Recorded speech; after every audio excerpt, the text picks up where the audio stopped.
باور میکنی اگه بگم این کلاه فقط با 27,000 تومان دوختم؟ سلام، به کانال مامان محدثه خوش اومدین. اگه میخوای زیر 2 دقیقه این کلاه یاد بگیری همراه هم باش. یک مستطیل به اندازه دور تا دور سر در 2 برابر قد کلاه نیاز داریم. اینجا چون من 30 سانت پارچه داشتم، یه مقدار از کنار پارچم به قد کلاه هم اضافه کردم و این قسمت رو دوختم. حالا این مستطیل رو دولا میکنیم و این لبه رو زیر چرخ میبریم و میدوزیمش. برام توی کامنت ها بنویس که دوست داری آموزش بعدی مربوط به چی باشه.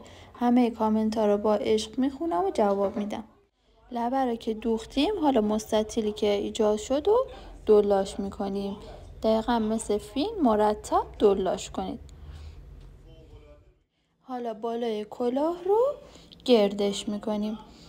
اینجا چون پارچه 4 لا هست، یکم قیچی کردنش سخته، ولی با دقت این کار انجام بدین که خیلی تمیز گرد بشه.